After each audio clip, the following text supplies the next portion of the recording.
오늘 본문의 말씀을 가지고 부활의 신앙이라는 제목으로 함께 은혜를 나누기를 원합니다. 지금까지 찬양대에서 냈던 메시지에 이어서 이제 본문이 시작되는 겁니다. 이처럼 예수 그리스도께서 십자가 못 박혀 죽으시고 사흘 만에 부활하셔서 우리에게 나타나신 것입니다. 이로 말미암아 이제 우리에게는 부활의 생명을 허락해 주시고 그게 걸맞는 삶을 살아가도록 우리에게 요구하시는 것입니다. 이를 일컬어서 우리는 부활의 신앙이라고 말합니다. 원하기는 여러분, 부활의 신앙의 삶이 여러분 속에 있기를 주의 이름으로 축복합니다. 부활의 신앙을 가진 사람은 예수를 먼저 알아야 합니다. 오늘 본문 말씀 5절에 보면은 사울은 예수님이 누군가 몰랐습니다. 주여 누구시오니까 전혀 경험해보지 못하고 알지를 못했습니다. 오늘 본문의 말씀은 부활을 알지 못했던 사울이 예수 믿는 사람들을 잡아서 옥에 가두려고 아주 열심으로 그는 그 길을 나섰습니다. 해서 대제사장으로부터 구속영장을 받아서 그것도 하나가 아니라 여러 고을을 다니면서 전부 다 구속하겠다라는 아주 강한 열의를 갖고 나섰습니다. 그러다가 다메섹 도상에서 부활하신 예수님을 만나게 됩니다. 그는 거기서 변화가 되므로 이제 옛 부활의 주님을 알게 되는 것입니다. 여기서 안다는 것은 단순한 지식적으로 아는 거로 끝나는 것이 아닙니다. 여기서 안다는 것은 뭔가가 다음 단계 실천하고자 하는 의지에서 오는 겁니다. 예를 들어서 배가 고픈데 누가 빵을 이렇게 포장을 잘해서 주었습니다. 포장이 잘 안 뜯어지는, 이거 어떻게 뜯지? 이거 어떻게 해야 되는 거야? 거기서 알고자 하는 것은 자기의 목적을 성취하기 위한 뜻이 그 속에 숨어 있는 것입니다. 그냥 무심코 아는 것이 아니라 뭔가의 자기의 삶의 변화를 또 아는 것에 대한 경험을 하고자 하는 강한 열망에서 오는 것을 말합니다. 그렇습니다, 여러분. 오늘 우리는 예수를 모르는 사람이 있겠습니까? 앞서도 말씀드린 대로 계란을 갖다 주니까 예수님 부활하셨네. 아까도 우리 들어오는 입구에 그분 교회도 안 다니는데 오직 예수, 오직 부활이라고 해놨어요. 제가 지금까지 오직 부활은 처음 봤습니다. 그러니까 예수 모르는 사람이 없는 거예요. 믿는 사람과 안다는 것은 체험하고 경험하고자 하는 데서 아는 거와 단순히 아는 거하고는 다른 것입니다. 사랑하는 여러분, 예수는 아는 일에 열심을 가지기를 주의 이름으로 축복합니다. 예수를 모르다 보니까 그는 혈기가 등등하여 살기가 등등하여 그럼 1절에 보면 사울이 주의 제자들에 대하여 여전히 위협과 살기가 등등하여 여전히 조금 전까지는 어떤 일이 있었습니까? 스데반 집사를 죽는 자리에 매몰았던 사람이죠. 근데 그것 가지고도 마음이 풀리지를 않아서 살기가 등등했다 그랬습니다. 그리고는 그 멀리 다메섹까지 원정을 가서 잡아오겠다는 것이죠. 이유는 뭡니까? 예수를 알지 못하기 때문입니다. 그가 예수를 알았더라면 이러지 않았을 것입니다. 예수를 알지 못했기 때문입니다. 우리는 단순히 아는 것이 아니라 경험하고자 하는 목적에 의한 알고자 하는 노력이 있어야 하는 겁니다. 그게 없으면 안 됩니다. 왜 그런지. 사랑하는 여러분, 호세아서 4장 6절에 보면은요, 내 백성이 지식이 없으므로 망하는도다. 알지 못해서 망하는 거예요. 알지 못해서. 아는 거와 알지 못하는 것, 큰 차이가 있습니다. 무지가 무죄는 아닙니다. 무지도 유죄입니다. 하나님을 제대로 알지 못해서 하나님께 짓는 죄는 그 죄에 대한 분명한 대가가 있습니다. 그러나 하나님을 바로 알고 하나님을 체험하며 경험하며 살아가기 위해서 하나님을 알려고 노력하고 애쓰는 그러한 사람들에게는 하나님의 크신 은혜를 채워주십니다. 호세아서 6장 3절에 보면은 우리가 여호와를 알자, 힘써 여호와를 알자.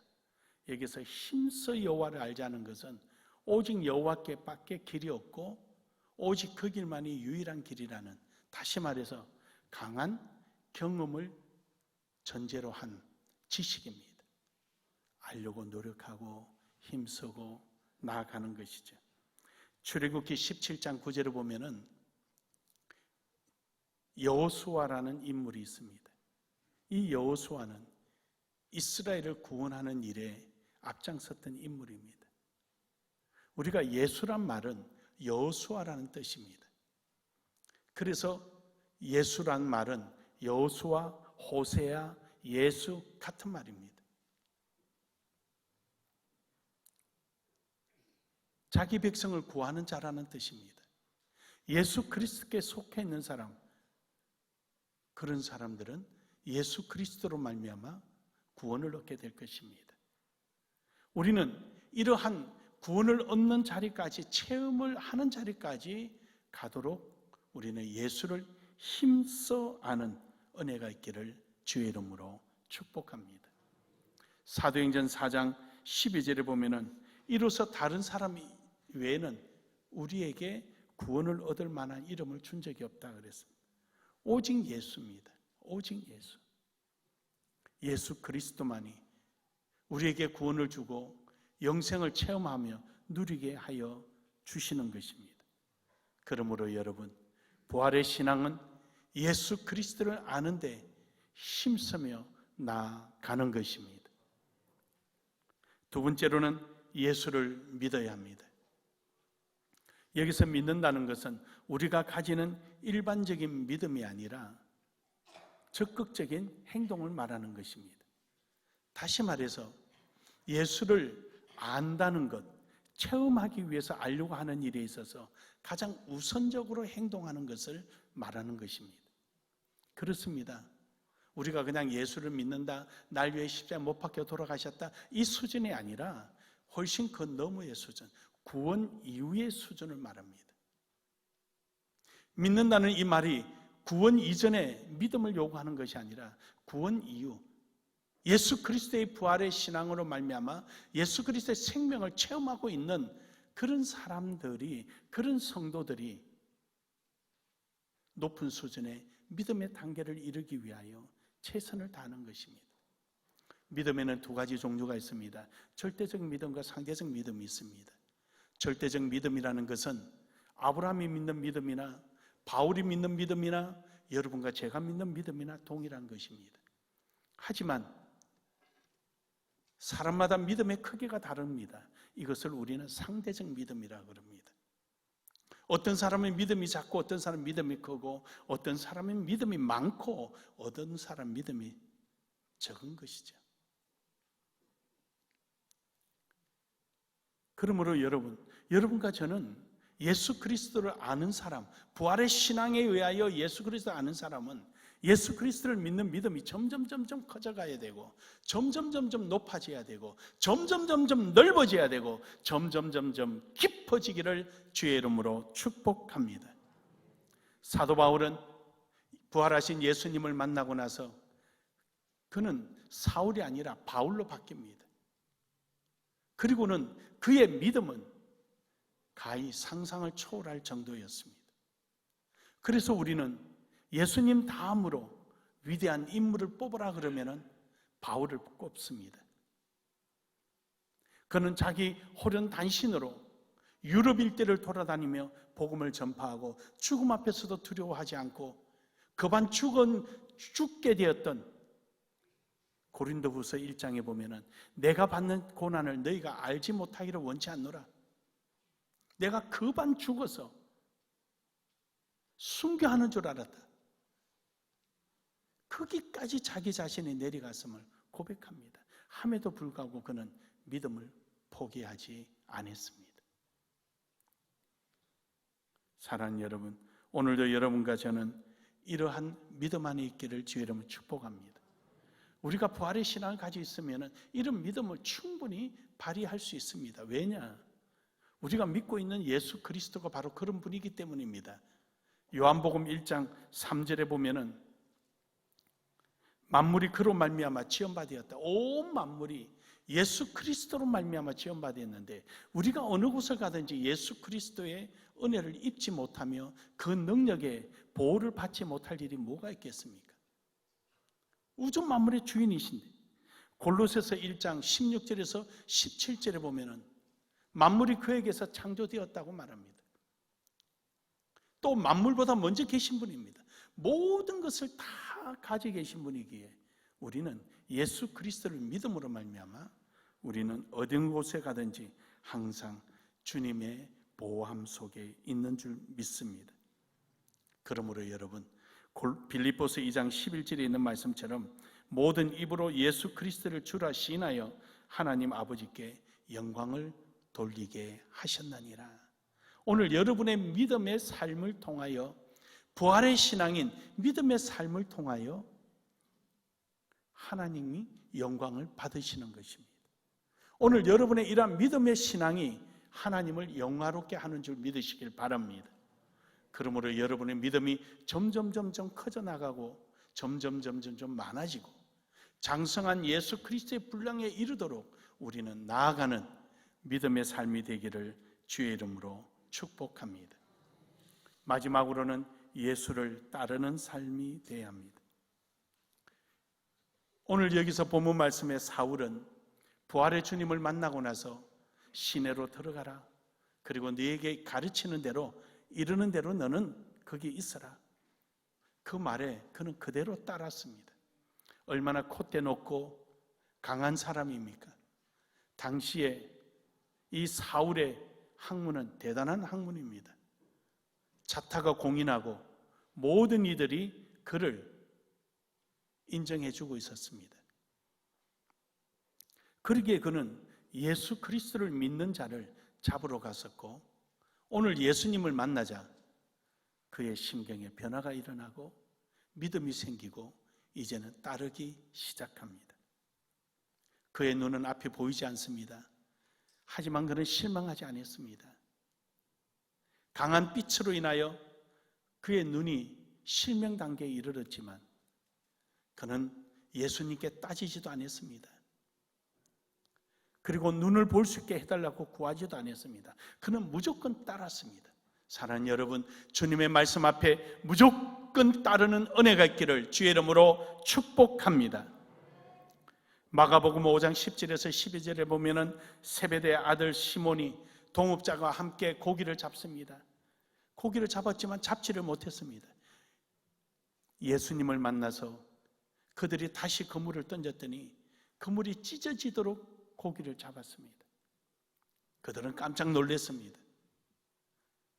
예수님의 가르침대로 믿음대로 던졌더니 고기가 잔뜩 잡혔습니다. 예수님께서 말씀하십니다. 내가 이제 사람을 낚는 어부가 되게 하리라. 그러자 그들은 그렇게도 잡고 싶었던 고기를 내팽개치고 예수님을 따르기 시작합니다. 사랑하는 여러분, 부활의 신앙을 가진 우리는 예수 그리스도를 따르는 신앙임을 믿으시길 바랍니다. 그런데 따르지 못하는 이유는 무엇입니까? 그건 간단합니다. 우리 속에 욕심이 있기 때문입니다. 야고보서 1장 15절에 보면은 욕심이 잉태한 즉 죄를 낳고 죄가 장성한 즉 사망을 낳느니라. 우리 속에 욕심이 있어요. 나를 내려놓지 못하는 게 있기 때문에 나를 내려놓지 못하는 게 다른 것이 아니라 내가 나를 가로막고 있고요. 내가 주님 앞에 더욱더 가까이 가는 것을 내 스스로가 가로막고 있는 것입니다. 우리는 이러한 나 때문에 내 속에 있는 내가 나를 망치고 있는 겁니다.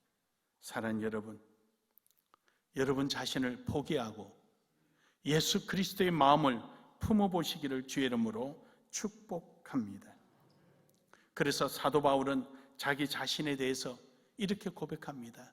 고린도전서 15장 31절에 보면은 나는 날마다 죽노라, 날마다 죽노라. 따라합시다. 날마다 죽읍시다. 날마다 죽읍시다. 우리는 내 자신이 앞서면 안 되는, 자꾸만 앞서고 뭘 만들고 뭐 어떻게 하고.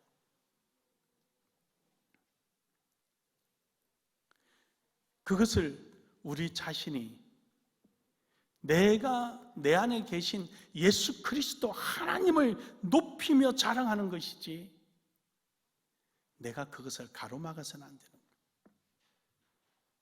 사도 바울은 고린도전서 15장 31절에서 너희에 대한 나의 자랑을 두고 단언하노니 나는 날마다 죽노라.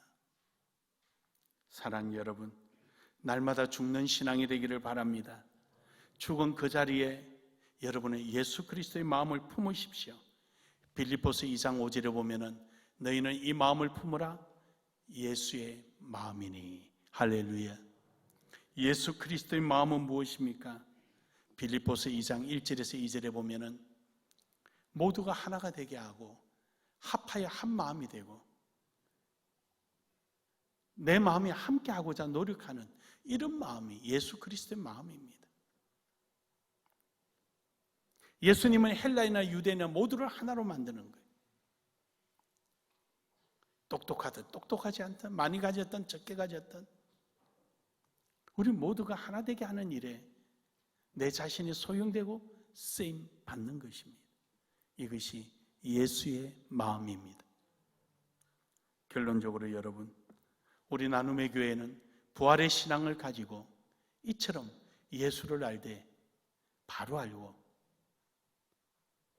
예수님의 하시는 일에 우리가 성숙된 믿음으로 나아가며, 그리고 주님의 뜻이라면 주저함 없이 열심으로 따르는 이러한 신앙이 되셔서 우리 나눔의 교회에 주셨던 2022년 사명의 가치를 우리는 이루어가며 체험하며 이를 통하여 하나님이 역사하시는 주의 역사를 알게 되는 여러분이 되기를 주의 이름으로 축복합니다.